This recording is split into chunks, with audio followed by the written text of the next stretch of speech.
Hey guys, Bjemson Darius, aka BJ here from Dear Dad Podcast.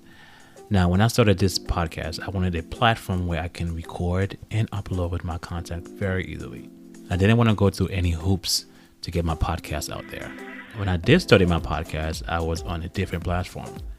But after I was introduced to Anchor not once, not twice, but over 3 times by my close friends, I decided to give Anchor a try. I must say, I absolutely love it. Not only is it easy to use, but I am able to record, edit, post, and publish all my episodes right there on the app or the site. I was able to transfer all my episodes onto Anchor in less than 5 minutes. That, for me, was unbelievable. Oh yeah, here's the best thing of all. It's free. It is free to use. Yeah, I know, that's crazy, but take my word on this. It's true. Using Anchor has definitely made podcasts so easy. Trust me, you'll love it. So download the free Anchor app or go to anchor.fm to get started. All right, guys, before we start, I just have to make an announcement. As you notice, it says episode 2 of 2. All right, so that means that there's an episode 1. So before you listen to this one, if you haven't listened to the first one yet, go to the first one. Listen to it. It's pretty cool. All right, guys. So this is just an announcement. If you did not listen to the first one, go back and listen to it because this is a continuation of part 1. All right, guys. Enjoy. Hello, you beautiful people. Welcome to the Dear Dad Podcast, a platform where you can come and express yourself, whether through poetry, spoken words, essay, or simply a live conversation. This is all dad talk. I'm here for you. Let's go.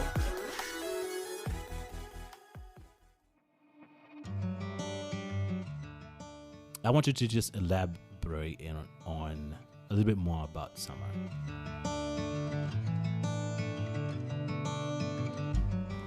Well, a lot of people always ask me why I called her that. And I'm very big on whatever you call, like, I think every name has a meaning. Yeah. So whatever you name your child is who they will be. So for me, I always wanted to have a child who was full of life and happiness and fun and just blissful. And honestly, Summer is that. She lives up to her name.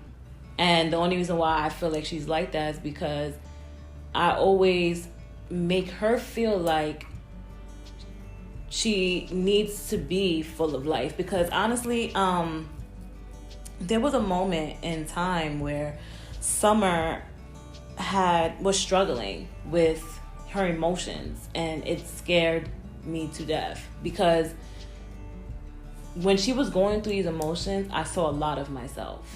And I realized that Summer wants to be like me, which is very scary because literally everything that I do, she copies.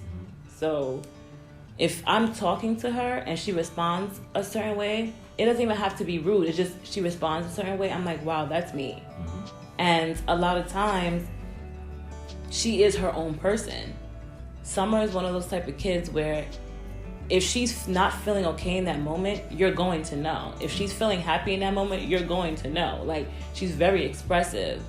And a lot of times, I can tell she's going to be a very confident individual. And I know that's probably like, oh, Barbara, she's 5. How would you know that? But for me, as a mom or even a dad, you know your children from the moment they start walking. And I can just tell she's going to be very confident in her ways. And I'm proud of that because it's crazy how you can envy that from your own children.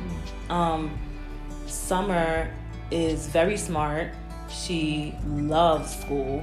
And I think for me, I always want her to continue that because my biggest fear is her growing up and having to deal with certain struggles in her life. And me not being able to deal with it because I didn't have my dad around. So for me, that's where I take on the type of person who Summer is. I actually have a question for you. Okay. How do you deal with a circumstance that you feel like could have went differently if you had your dad around when it comes to your children? A particular circumstance? I think disciplinary. If dad was around, I think I'll be a little bit more disciplined. I'm hoping that's what it would be, because then I would have the fear of a man in the house. There are certain things I can't say. There's certain things I can't do. I can't treat mommy this way. I can't come home at any time that I want to, which I did.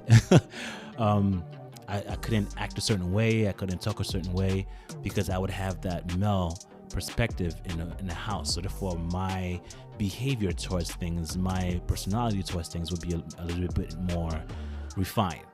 I feel that a lot of things that I'm doing right now is because I'm lacking, or I'm not. I use the word substance because I don't have anything to hold on to. I can't hold on to my dad being an amazing father, or being a dad, or being a person that just like teach me anything, because I didn't have that. So now I'm just gonna have to go on empty and use that as an example. I don't have anything, so because I didn't have anything, I'm going to be better. I'm going to do better. But I can say that now. But as of for then, it was hard for me to just like imagine doing that. So one of the biggest thing I can honestly say I would change in me if my dad was here would be, I think, discipline. And I think as a child I needed discipline. I craved discipline. I know I mentioned before that I came home at all times of the hour. Not only that, and I said again before, when I was in a relationship, I dove in deeply because I didn't have any discipline. One particular time that I remember my father tried to discipline me was when we was living back in 94th Street, and I was leaving the house and I was exiting the building, and I had a do-rag on. And my father stopped me and told me I need to take that do-rag off. So I stop and I hesitate slightly because I wanted to curse him out. Because you're not in my presence, you're not in the house, you're not anywhere that I need you, and the one time that I see you, you want to discipline me. You are not my father. I mean, you are my father, but you are not my dad. So why are you telling me what to do? Don't tell me what to do. So instead of saying that, I just took off the do-rag. I think I took off the do-rag because I have two different memories of that. It's so interesting. I had two different memories of that. I think one memory is I took off the do-rag and walk out the house. I walk out the door. The building, I'm sorry. The second one that I had was I looked at him, didn't say anything to him, and continue walking out.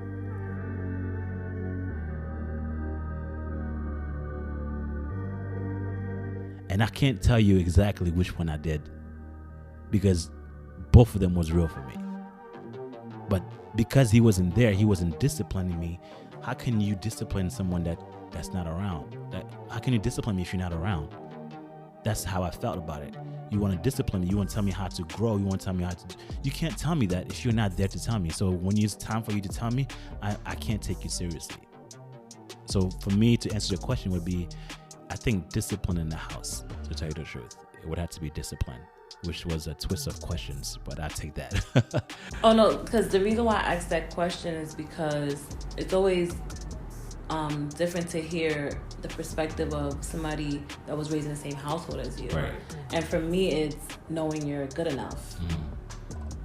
That's something I struggled with for a long time, and that's something that fears me in raising a daughter, because as a mom, you can install in your daughter as much as you can that they're good enough, but hearing it from a male figure is like the biggest thing ever to a woman or a young girl. And I feel like for me, in raising her, I feel like I lack in certain things because I didn't have my dad around. So I fear of having to answer certain things for her when she gets to a point in her life when she's going through experiences with men and she's going through certain situations with friendships or whatever. And it scares me because a lot of times we just think, okay, we're just going to say what sounds right and the child will be okay. But a lot of times children like to just hear their parents' real experience, and this is what they went through, and this is how they overcame it. Because it's easy to tell your child, don't go chase after that guy because it's not worth it. But it's always better to tell the person, this is what I went through. This is the pain I went through. This was my experience as your mom, and this is how I overcame it. Because a lot of times the experience has more of effect than just saying whatever. So for me, a biggest fear of mine raising Summer is her actually coming to me as a young woman asking me why I didn't have a relationship with my father. Because I know that question is going to happen. And having to explain to her why, and me not really, because the worst experience is having a present father who's not present. God. Okay. Go on. So when you have that, it's hard to explain to others because they feel like, well, he was around, right? And you're like, no, but it's like he is around though. Right. So it's like, it's confusing. Now, it's different when you don't even know who your father is and where he coincides or whatever, but to know that the person is alive and well and still in your presence, but you still don't even know who they are, and they technically was the person who kind of created you, is kind of like, wow. Like, so that's what scares me in raising Summer. Because I know that it's one of those conversations that it's going to happen. And for her, just being 5 years old and asking him that, I know when she gets older, she's going to ask me, like, why you didn't have a relationship with him, why? And that's why I think every day that it's very crucial that I do build a relationship with him, so she can see that, okay, you went through this hurt, but you were able to overcome it and forgive. But for me, in terms of her, I just think there's not a rule book out there how to be a great parent. And a lot of times we want to be the greatest parents that we can be, but a lot of times we just have to go off of experiences. Right. Everybody's experience as a mother and father is different. So what you may go through with your son, I may go through differently with my daughter. So a lot of times we always want the answers to everything, but it's something that has to form on its own. Right. So every day for me, raising Summer is a different experience. Now, in raising her, my beliefs versus the way I was raised is different. Okay. I was always kind of like, my mom never liked that I expressed myself too much because she always felt like it was disrespectful. But in terms of, if I told her that something was hurting me or something was bothering me, it was frowned upon, because it's like, okay, like, my daughter's telling me something is hurting me, so I'm just gonna react very foreign to it. Like, what? Like, what do you mean? In terms of Summer, the way I raise her is, if something is bothering you, speak about it. If you don't like what I'm doing as a mother, we need to talk about this. I don't know if it's okay to say, but sometimes, a lot of times when I would express to my mother how I felt about certain things, it was shut down a lot. It was always well, that's just how it's going to be. Right. Or, I don't know what to tell you. And I feel like a lot of times when you constantly are being shut down, you suppress those feelings a lot, and then you start to take it out on other people. Or you even start to take it out in your relationship, because you're so used to feeling like what you have to say don't matter. So that's something that I took with me. I took very seriously in raising Summer. I don't want her to feel like she is not allowed.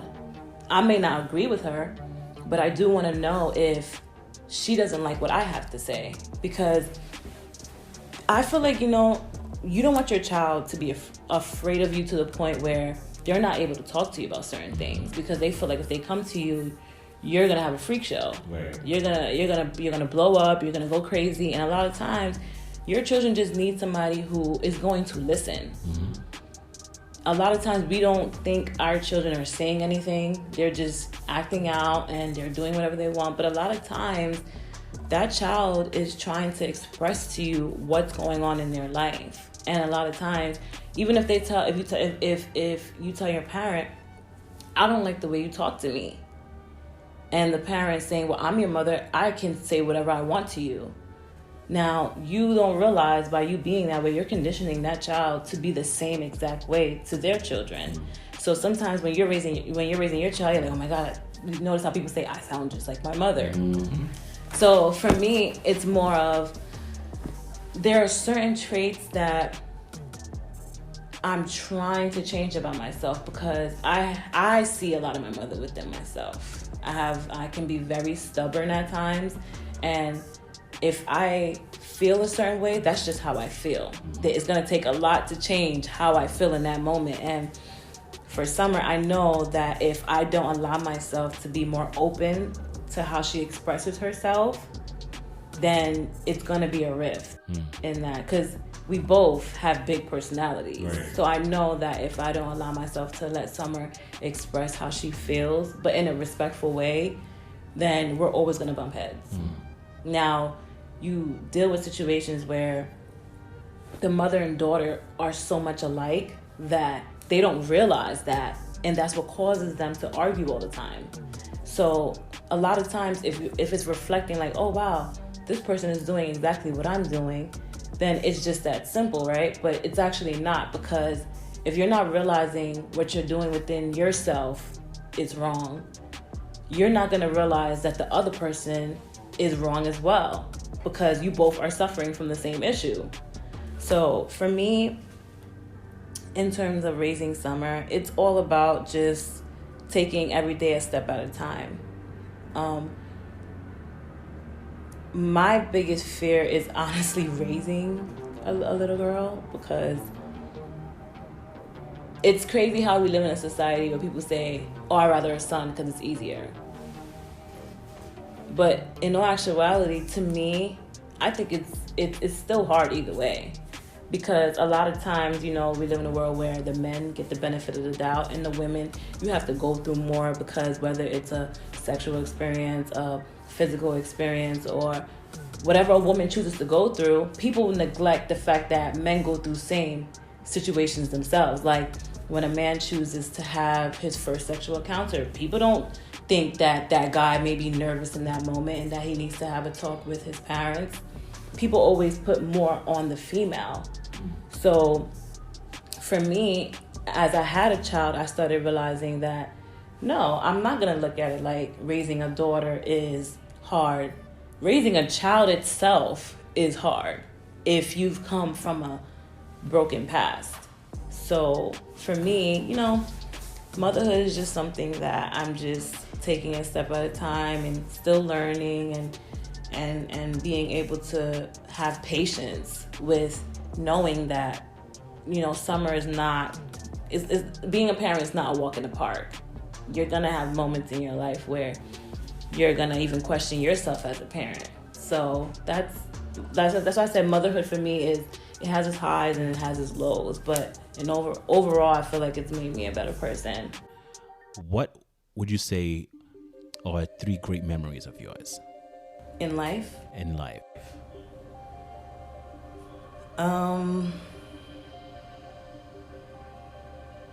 I would say giving birth to Summer is one of them. The second one... Elaborate on that. Giving birth to Summer is something that I don't feel like I deserved. I don't deserve the experience I had. I don't feel like I deserve the experience I had in what I wanted. That's what I really wanted to say. The reason why I don't feel like I deserve that experience is because having Summer was probably one of the hardest, easiest things I've ever been through. And the reason why I say that is because every time I explain how I had her to people, they look at me in clear shock, because I was only in labor for 5 hours. Don't brag. Don't brag. And it's something that bothers me, because I feel like that's something that should have been hard for me, but I was truly blessed in the way I had her. And it bothers me because a lot of times you hear women that have to go through so much just to give birth to a child. And even in the experience in the hospital, even my own mom was shocked at how everything went. And it's like that the guilt that I felt between me and my siblings was at its all-time high in that moment, because I felt like, why does it always seem like everything has to be or appear so easy for me? And I didn't realize that me having her in the simplest form was actually a warning to a deep hurt of mine. Because even though I had her in the simplest form, raising her was the hardest. So I guess I had a switch around. Raising her, I didn't have a great relationship with Summer when I first had her, which a lot of people don't know. This would probably be the first time I've ever like shared this, but I remember one night, Summer wouldn't stop crying, and I was so stressed out from everything I was going through at the time. And my mom knocked on the door and was like, "Are you okay?" And I'm like, "I wish I never had her." And my mom was like, "Oh, don't say that. I understand you're stressed out, but you know, this is what it comes with." And I'm just like, I don't want her. And I don't think you remember that same exact day I was walking out, and remember the way I passed Summer to you? You were sitting on this couch right here, and I stormed out the house.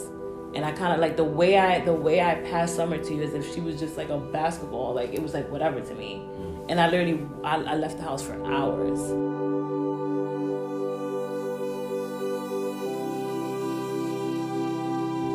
And I don't think you remember that because it was so long ago. But I remember you sitting on that couch, and I was over it. I literally like threw Summer at you, and I left for hours. And you know, when I came back, it was just pure silence. And I was going through so much at that time, because for me, I always thought of my life as raising Summer with a significant other that was always on the same page as me. But a lot of times when a woman is going through a body change and going through certain moments in her life, she's going through a lot, because your hormones are up. You just gave birth to a life. And it's like at that moment, I wasn't even fully matured yet. I was still stuck in my ways. And I'm thinking, me having Summer in the best form, that, oh, if I can knock this out, I can knock that when she comes home. It was the worst experience ever for me. And a lot of people didn't know that. For the first 2 years of her life, I locked myself in that room a lot of times. I don't think you guys remember, but I barely came to, it was so bad. Like, I mean, I feel like I still have those moments, but I barely came to family events. Whenever family would come over, I would just want to stay in the room. Summer would have moments where if I took her to a family event, all she would do was cry and cry and cry and cry. And it's to the point where I couldn't even take her anywhere. So for me, it was really, really dark. And I had a rude awakening, because everything I was going through from when she was from like 1 to 3 was probably one of the hardest things I ever went through my entire life.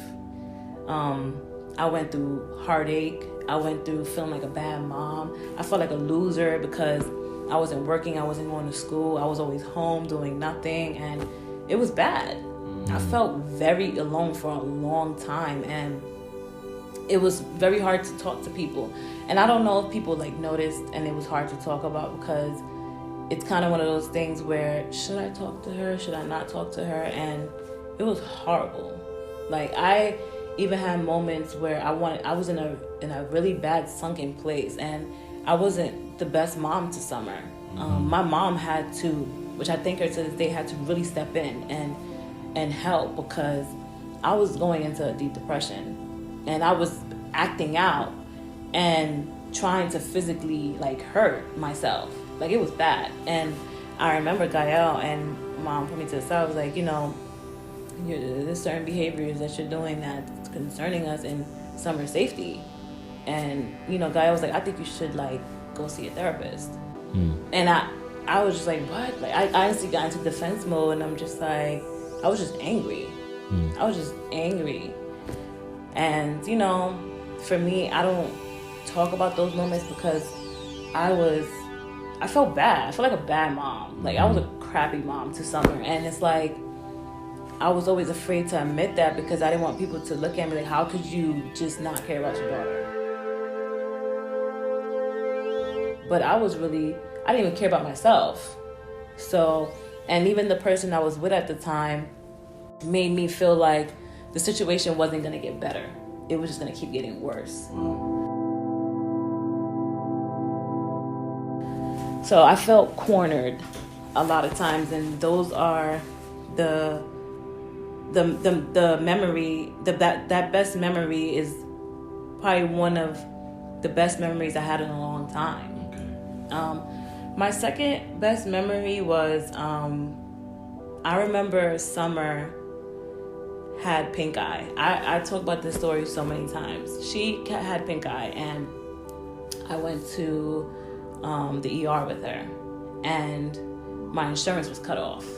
And they're like, she needs this medication because if she doesn't, her eyes are going to get really messed up.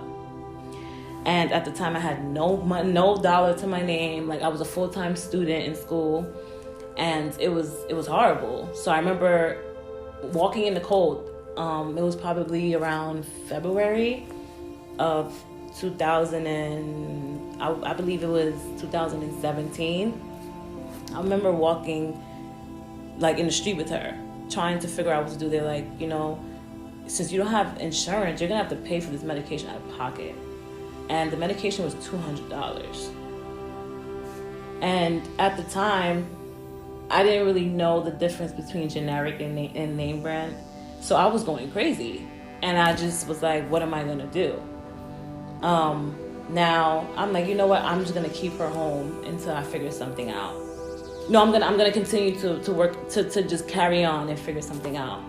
Her school called me and was like, Summer can't be in school until she clears this up. At the time, Mom was working, and it was finals week. Mm-hmm. And if I didn't go take that final, I would have not graduated. So I was just trying to figure out what to do, and I'm just like, you know what? I have to get this medication for Summer. And I remember I told my teacher that I couldn't make it to school that week, and he's like, well, if you don't come, you're going to fail the course and you're not going to graduate. Can you please explain to me what's going on?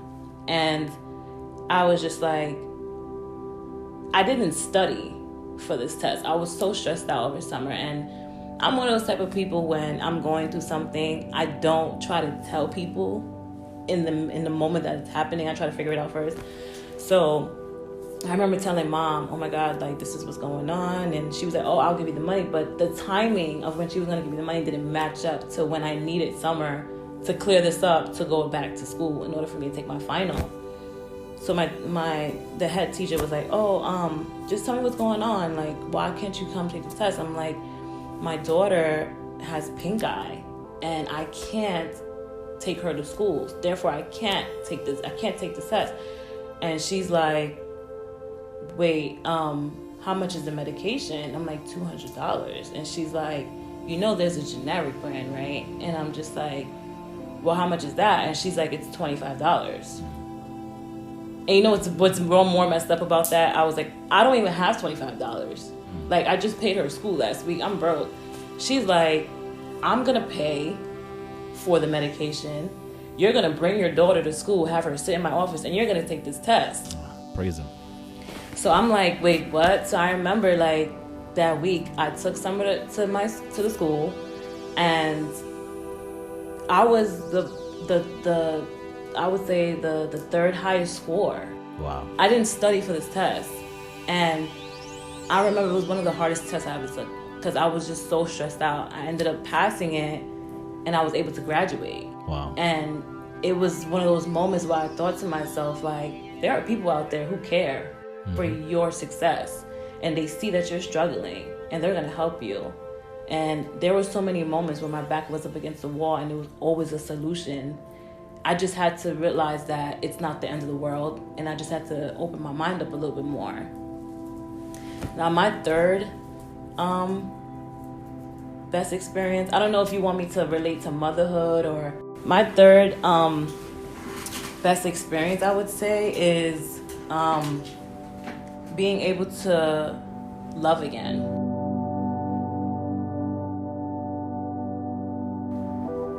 And the reason why I say that is because I got to a point in my life where I didn't care about it.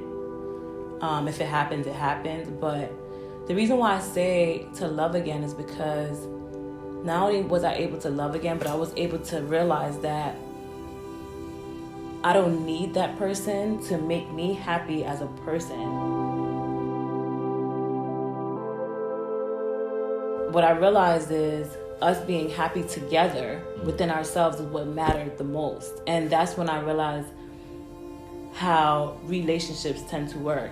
And for me, it was one of the experiences that allowed me to realize that sometimes you just have to go through certain things to realize that whatever's in store for you next is to prepare you for it. And a lot of times, I literally sit back and I'm just like in awe, because when you go through heartache and you're able to find love again and become a better version of yourself, it's one of the best feelings. Because a lot of times you ask yourself, are you ever going to find somebody who's going to understand the way you love?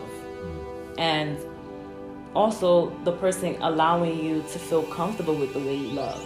And a lot of times, I never thought I was going to find that. I never thought I would be able to find somebody who understands, okay, you know what? This is the way she loves, and this is the way I love, and this is how we're going to be able to be together. So for me, when it's like, I don't know if you ever felt this, but when you meet the person that you know you're supposed to be with, you can feel that. Like you feel the feeling of knowing like, okay, this person is who you're supposed to be with, and everything just makes sense. And that's a feeling personally for me I've never felt. When you say that again, you're jotting a lot of memories of mine, Barbara, and I don't think I like that. I feel like this is a therapy for me. There's a lot of stuff that you said. I can't touch base on everything, but I'm just going to reflect on what you said just right now. I remember you called me a couple of times when I was at work, and that's just God just speaking, because whenever you called me when I was when I left the house and I was living upstate, whenever you called me, I was at work. And then you call me like during the day. You call me during the day and ask me questions. Well, there are sometimes, what if this happened to you? And I literally would take my phone and I tell my supervisor, I gotta step out. And she was like, okay. And I'm on the phone with you for like sometime 45 minutes to an hour just talking. And I remember telling you, it's funny how our lives is almost parallel. I remember telling you that once you find that person that loves you, it is not a fight. Like, you're going to find someone that's going to love you the way you need to be loved, and you're not going to even ask for it. It's going to want to be there for you because they want to be there for you. I remember telling you that. I said, Barbara, someone that loves you, it's easy. Like, once you find that person that mesh with you, that finds you to be the person for them, it's easy. Like, you won't have to search. You won't have to ask the person to love you. You won't have to ask the person to see you. You won't have to ask the person to ask them that they not only love, but you just like show appreciation. All that will come natural. And I say that because I was in that point, and all of you guys knew I was in that point when I was in a relationship where I was not myself. Like, I was not myself. When I said not myself, like my character, as far as I was being angry, I was upset, I was cursing, which all of you guys know that's not my character. But because of the person that I was, and again, I'm not blaming the person, it's just what the person bring out on me, that I was not the person that I wanted to. And everybody know what kind of person that I am. And I know who I was, and I know who I can be, and I know how much love that I have to give. And I remember telling my friend that I was like, I have so much love to give, but I don't know who to give it to. But whoever I have given it to has abused it. So now what do? So I pull back. And that's what, and again, somebody told me, don't pull back from a person that's showing you love. Don't pull back because you've been hurt, because the person haven't done that. But what I've learned is that it's a journey. I'm able to love deeper and stronger now because the relationship that I was in, it wasn't the best, it wasn't great, but I grew from that. I learned from that, and I know I can love better, and I know how much I can love. I know how much I can give, because it's my natural nature to love. It's my natural nature to hug. It's my natural nature to help somebody else feel better. So when I was not able to give that, I was not able to cater that. It was like I was not being myself. So when you asked me that question, I was like, Barbara, I'm telling you, when a person loves you, you won't even ask. You won't even have to ask for him to love you. You won't even have to ask him for you to be there. When a person loves you, they're gonna go over the top to be there for you. Especially for a guy. I'm not saying the chase, but a guy they'll go the distance to do something for you. And there's nothing in the world. They can be across the world and they will find a way to get to you. Honestly, I'm a guy myself, and I'm gonna tell you that right now. I would travel the distance, and I have traveled distance from like one state to another if I have to, just to be there for that person, just for the person to know that I'm there for them. And that's how a guy is. They're gonna travel, and vice versa to women. There are some women that will go the distance. I'm not saying everybody that's like that, nor is there every guy that's like that. That would travel and show you that because you love him, because you have opened yourself to me, I'm gonna give you my all, and it's gonna come easy. It's not gonna be something that you're gonna have to ask for. And I told you that. I remember telling you that, and I tell you, once you find that person, everything it'll come easy. And with the person that you're with right now, and I can honestly say that's exactly what it is. And I know you said the person has a lot of characteristic and a lot of characteristic in them is the same thing as in me, or it's the similarities.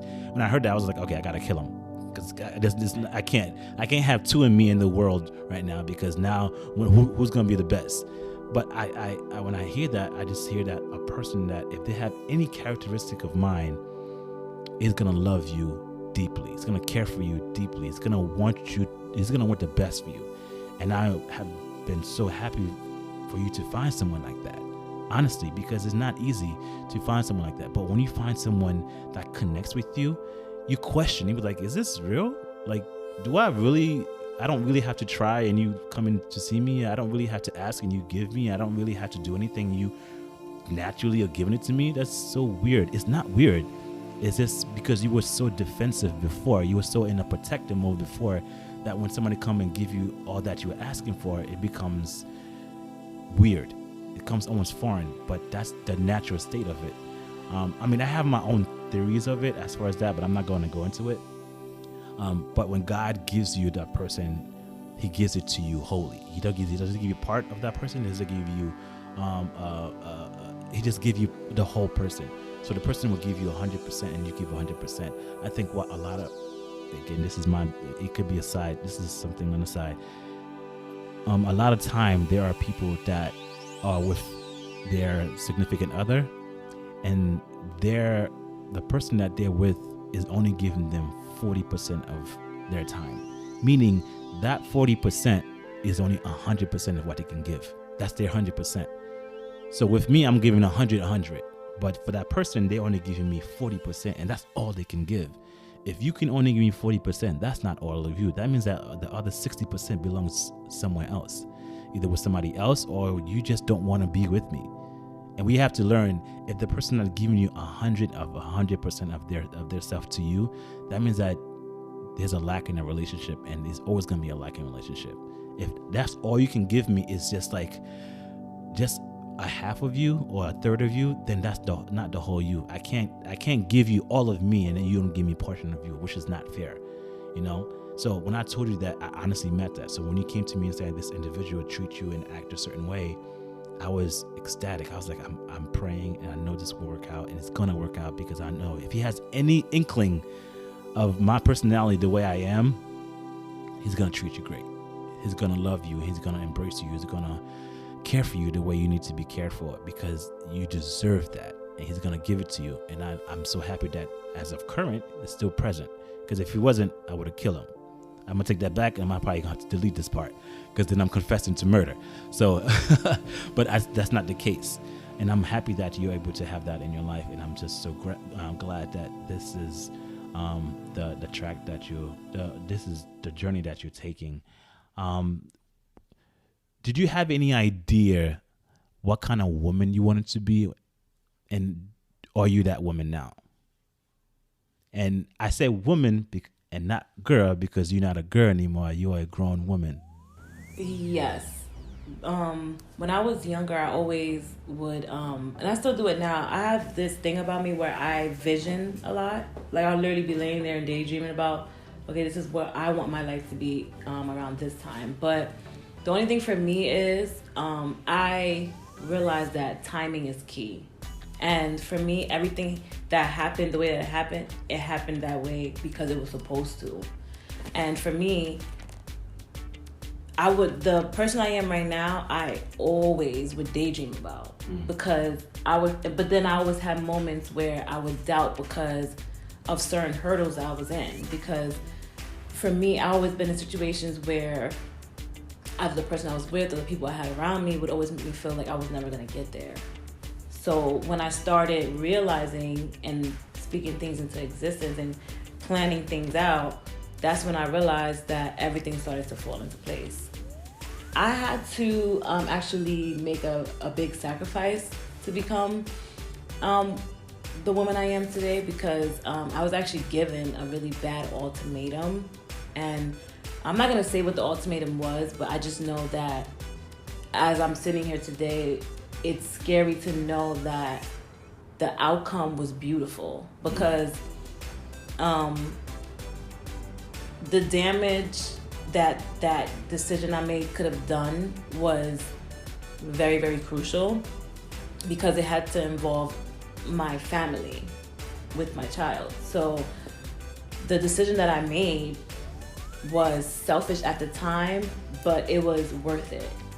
And a lot of times as women, we always try to follow the man's dream instead of realizing like you're a woman, you're a human being, you have a dream of your own. And a lot of times I put off what I wanted to do for myself because it was making the other person feel less than.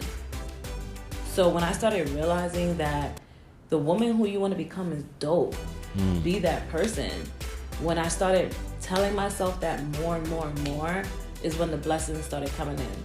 Now I'm gonna explain like the woman I always wanted to be. I always wanted to be this person who, when I say that I'm going to do something, it's going to happen. And a lot of time as women, we always hesitate for certain things because if you're a woman who is either too strong or you have your own and you're this and you're that, it's like sometimes you're taught that it's not okay because men run from that. But for me, I've always thought to myself, if a man loves you, he should be able to want you to be the best version of yourself and want to be golden and be this great woman, because at the end of the day, you're only going to make him a great man. So for me, whether it's having a good job or being a good mom or being able to, I know it's not much to others, but even like having my own car, like it's just the littlest things that I never thought I would have for myself. And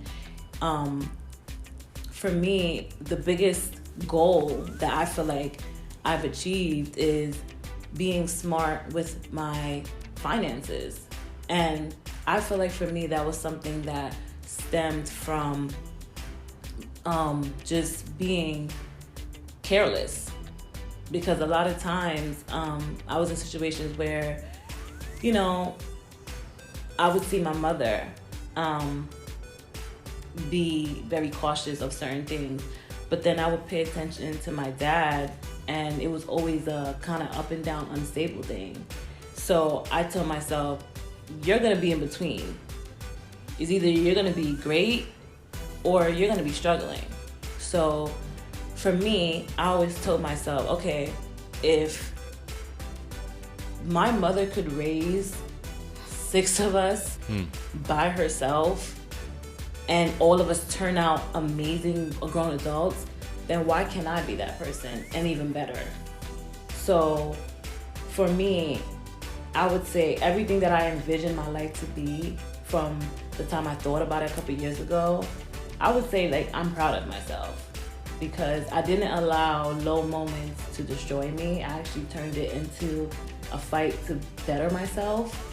And I just want to be able to keep growing as a woman and understanding that whatever pain that I may have went through or probably still going through, that it doesn't define me as a person. A lot of times we allow our pain to define who we are, and it stops us from being great because we think to ourselves, okay, I had a messed up past. How am I going to jump over that hurdle and become this person? Because I'm so stuck in going through that and going through this. And that takes a lot of growth to be able to look at something and say, you know, I went through that, but look how far I've came. Sometimes people still live in that pain. They just won't let go. Mm-hmm. Sometimes people take that pain and bring everybody else down with them. For me, it was just having a lot of talks with myself. And like I said, to touch base on what you said, I feel like the reason why I called you a lot of times is because, like I said, I would see you go through certain things and I would think, he's not gonna sugarcoat this stuff. He's gonna tell me like it is. And a lot of times, the difference between you and my other siblings is you're not gonna sugarcoat it. You're gonna tell me exactly what it is and how it's gonna be and how the outcome is gonna be. And that's something that I always appreciated. A lot of times people will give you advice, but they won't give you the rawness of who you will become. And I don't actually blame you when you used to tell me, I can't wait for you to grow up, because when it actually happened, it made me a better person. Mm. So for that, I honestly am grateful for that. Mm. You know, we all have our version of what we want to be and who we want to be. And I know I asked you that question. Even for myself, I know I can, again, like I said before, I know I can be a wonderful husband. I knew I can be a wonderful husband. I knew I can be an amazing dad. I just wanted the opportunity to show that. I know I can be a good person. I just wanted an opportunity to show that. Not only show it, because I have showed it, but to have someone to appreciate that. So that's a different thing, because you can be an amazing person, but if you don't have someone that appreciate your qualities, then it's just a useless talent, because then the person is not taking it for the full advantage that you're giving it. Because now they're seeing that, oh, it's a nuisance, it's a problem. Why you always doing this? Why you always gotta be so caring? Why you always gotta be so loving? Why you always gotta do this? I've definitely got that answer or that kind of question. Why you always gotta help somebody out? Why you always gotta do this? Why? Because that's my natural nature. That's what I like to give. I like to sacrifice. That's one thing I think I learned from either both my parents. We like to cater. We like to give. We like to sacrifice ourselves to other people. So I had an idea of who I wanted to be. I know who I wanted to be. I just needed to find that right person to express that fully. Because I always wanted to be a dad. I know I wanted to be a dad. I just wanted the opportunity to give it. So now that I'm a father, it's not a surprise. I just am stepping into my promises. I am stepping into my dreams to say, okay, this is what I always wanted to do. Now I'm given the opportunity. I need to do what I promised myself that I'm going to do. And that's how it is. That's why whenever the relationship with me and Elias, whenever he gets upset a certain way or act a certain way, it's not an aggression for me at times. It's more of like, okay, you said you're going to be a good father. This is your chance to be a good father. You say you're going to be a great father. This is your chance to be a great father. So just opportunities you're given. I mean, granted, as a human, you get upset, you get, bothered by certain things, but it gives me a realization of, if that's who you want it to be, this is the opportunity to show it, because God gave me that person, both my wife and my son. Now I need to show him, God, that I'm able to live up to the promises that I said I was going to do. That's like saying, I promise next time, God, if you made me live through this, I'm going to do A, B, and C, and D. So when he put you in a situation and get you out, and now it's up to you to live up to that, that's the promise that you have to live into. You got to step into the promise. So you're just saying, okay, I'm here now. How can I live that promise that I gave? So I always thought about that. I always was a good person. I always was a loving person. I just didn't find that person that was willing to take full advantage of that, or take it fully and not take advantage of that, should I say. Do you love who you are now, do you love Barbara? I don't like how hard I am on myself. I think I've kind of, I hate using the word like I hate using the word like the term messed up, because a lot of times I feel like it's not messing up, it's learning lessons. But for me, I feel like I had this thing about me where I always feel like I have a lot of making up to do. And I just want to be able to become this person who knows her worth. I feel like that's something that takes time to build up as a woman, because like I said, I'm still young, so I'm still figuring myself out in terms of being comfortable. A lot of times as women, we focus a lot on the physical part of ourselves sometimes, or sometimes we focus on, am I good enough? Am I not good enough? Am I good enough? And a lot of times I do like that I'm able to overcome things, but I don't like the fact that when I'm, let's say, sad about something or something is bothering me, I literally like get really sunken into it. Some people may go through things and they're like, I'm going through that, but life goes on. But for me, when I'm going through something, I'm going through it, and I allow it to take over me. So that's something that I'm working on. But in terms of like me as a whole, I would say that I'm a work in progress. Nice. I think you love yourself. I think you love yourself. And I'm pretty much going to be wrapping up, and I'm going to say thank you ahead of time. If Dad was listening right now, if he was next to you right now, what would you want him to know? What would you want to tell him? I would want to tell him that it's okay, I understand. And the reason why I say that is because it's okay to not have the answers to everything. It's okay to not know if I should be in the position to deserve love. And I want him to understand that I love him and that we're both not perfect. So we can be perfectly imperfect together.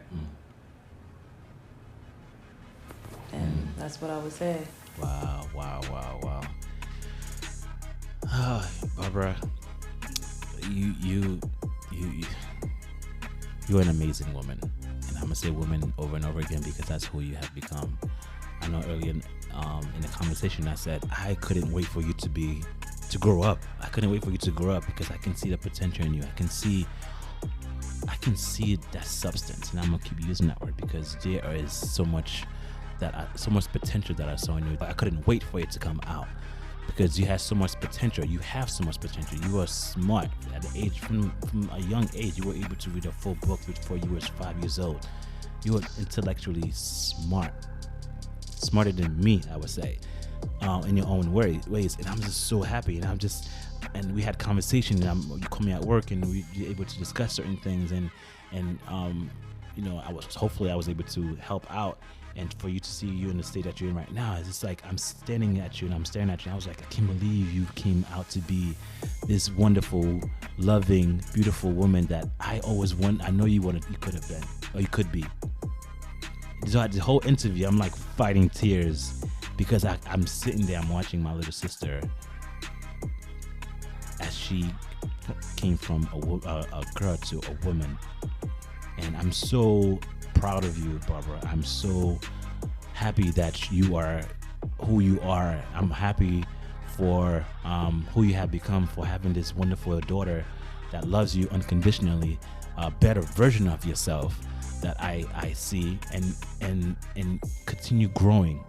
You are such an amazing and beautiful and caring and smart person, and I want you to know that there is no one in this world that I can say that should ever bring you down. Ever bring you down. I as an older brother, want to say I love you so much. Am I not saying much? Am I not saying enough? I love you much. This word that I'm saying, I mean it. I know I've been saying it a lot. It's because I entered a point in my life where I don't want to say it or say I didn't say it when the person is no longer here. You know, and as you're here, you're sitting in front of me. I just want to let you know, Barbara. I'm amazed of what you have accomplished. I am amazed and happy to the woman that you have become, to who you have become, and a mom. You have become a beautiful mom to this beautiful daughter of yours, Summer, and who she has become. She's a beautiful and loving and caring and hugging person. She's just a gem, just like a little juicy candy. I love her, and she loves hard, and I love her, and I'm so happy that you have her in your life, and I'm glad that she's in your life, and she's able to change you for a better person.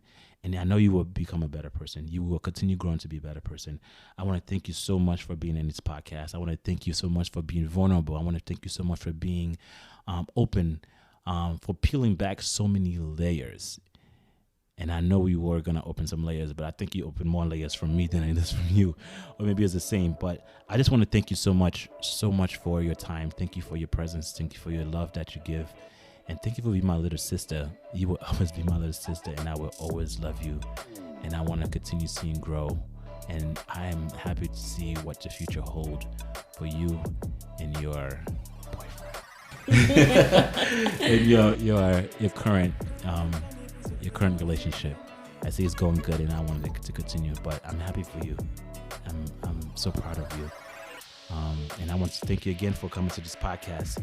Again, guys, thank you again for coming to joining us. And I won't hold you any longer. I wait until the next episode. I think this season is gonna be crazy. It's gonna be about siblings, all my siblings, and it's gonna be crazy. If you guys cry, let me know, because I literally almost had to cry, and I had to hold back, because if I was crying, then you would have heard the ugly cry. I don't think you guys want to hear ugly cry, because then you guys might have to turn off the podcast and call me and say what the heck is wrong with you. So I don't think I wanted to go through that. So again, guys, thank you again for joining us for another episode of Dear Dad Podcast. It's about you, it's about me, it's about growing, guys. And I will see you guys in a few. Bye.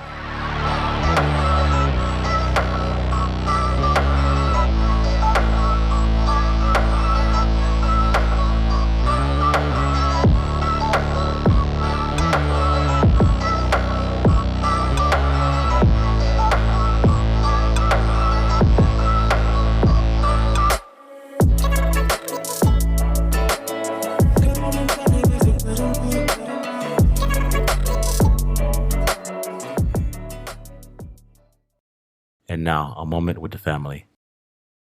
I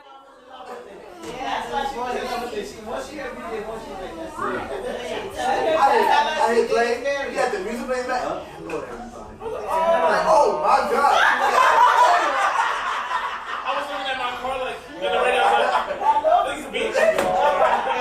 Like, DJ, take my number down. I love it. Those conversations are all necessary. Yeah, you turn Will and Will on. Yeah. I turn who? Turn them on. I'm about to turn down. Like, oh, wait. Wrong thing. I turn you on? Yeah, when you start the podcast. If You can make it look like, yeah. Smooth jazz in the background. Yo, you be having the candles lit? Dark. Midnight. Dark, yeah. Yeah, I was like, yeah, when do you do this? Okay, guys, if you want to keep up or listen to more of this podcast, you can go to Google Play, Stitcher, Apple, and Spotify. And, of course, on social media as far as Instagram. Catch you later.